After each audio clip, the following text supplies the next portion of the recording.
So, today we're going to talk about something huge happening in India's school system. It's the National Curriculum Framework for 2023. And trust me, this isn't just some small update.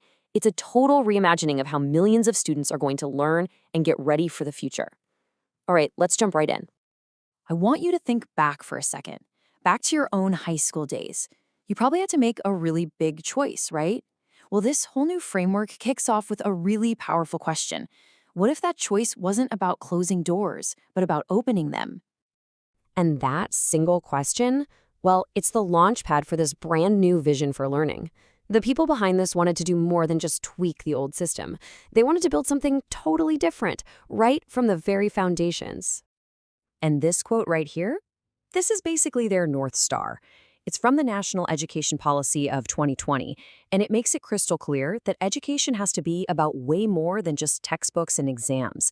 It needs to be an experience that helps the whole person grow. So here's the real bottom line. Look at this contrast. We're seeing this massive pivot away from the old way, the endless memorization and that crazy pressure around exams. The new vision is all about critical thinking, asking questions, and really focusing on the all-around development of every single student. Okay, let's get to the part that has everybody talking, especially high school students. We're talking about the end of those rigid academic streams. For decades, this was the question, wasn't it? Science, arts, or commerce. You had to pick a lane, and that choice, often made when you were just a teenager, could basically map out your entire career. Well, the NCF 2023 basically takes a sledgehammer to those walls. It's getting rid of those hard separations, and it's ushering in a much more flexible, more personalized way to learn in those final years of school. So, how's this actually going to work? Well, take a look. In grades 11 and 12, every student studies 2 languages, simple enough.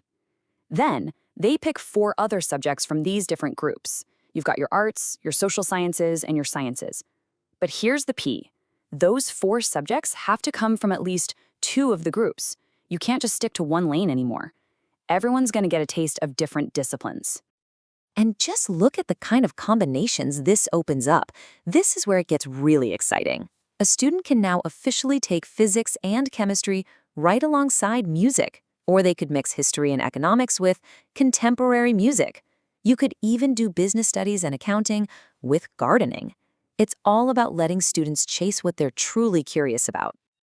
Now, this whole new philosophy, it's not just about swapping subjects around.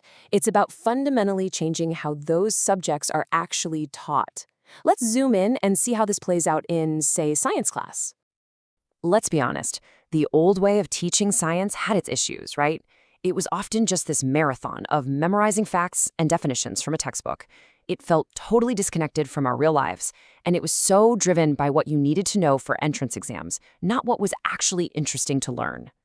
So to fix that, one of the new methods is called the inquiry approach. And the idea here is pretty cool. Students get to act like actual scientists. Instead of just being fed facts, they're pushed to ask their own questions, come up with theories, and then test them out, with the teacher acting more like a guide.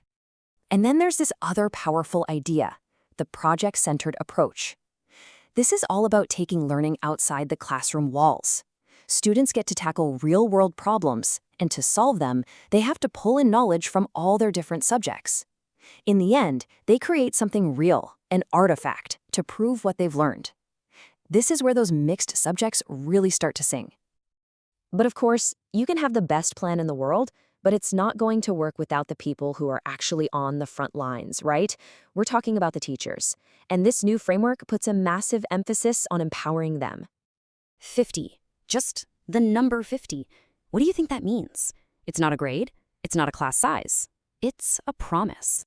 It's the minimum number of hours of professional development, of training, that every single teacher is now required to do, every single year. That's a huge commitment to making sure educators are always learning, always staying on top of the latest research and the best ways to teach. So we've got flexible subjects, brand new teaching methods, and empowered teachers. But you might be wondering, what's the deep philosophy that's holding all of this together? Well, the answer comes from a place you might not expect. It's a concept called Panch Kosh. And this is pretty incredible. It's an ancient framework from the Taittiriya Upanishad that talks about the 5 interconnected layers or sheaths of a human being. And this ancient wisdom is literally serving as the blueprint for this very modern reform. The first two layers, the outermost ones, are the Annamaya Kosh, which is the physical body, and the Pranamaya Kosh, the life force or energy body.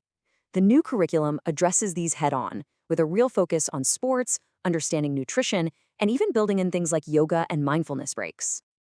Then we go one layer deeper to the Manomaya Kosh. This is the mental and emotional body. And this layer is nurtured through things like integrating art, music, and drama into learning, through stories that teach values, and through social-emotional learning to help students build empathy and handle their emotions. It's really about nurturing the heart. Okay, next up is the Vijnanamaya Kosh, which is the intellectual body. And this is where you can really see how it all connects back. This layer is developed through those very same teaching methods we just talked about: project-based learning, inquiry, critical thinking. It's about nurturing the mind. And finally, we get to the very core, the Anandamaya Kosh, the body of bliss. This innermost layer is all about joy and fulfillment. And the goal here is to make learning itself a joyful experience through cultural celebrations, engaging activities, and really helping students find a true sense of purpose in what they're doing. So you see, the NCF 2023 isn't just a document full of rules. It's a blend of cutting-edge teaching methods and deeply rooted philosophy. And it leaves us with a pretty fascinating question to chew on. Can the wisdom of the ancient past actually be the blueprint we need to build the schools of tomorrow?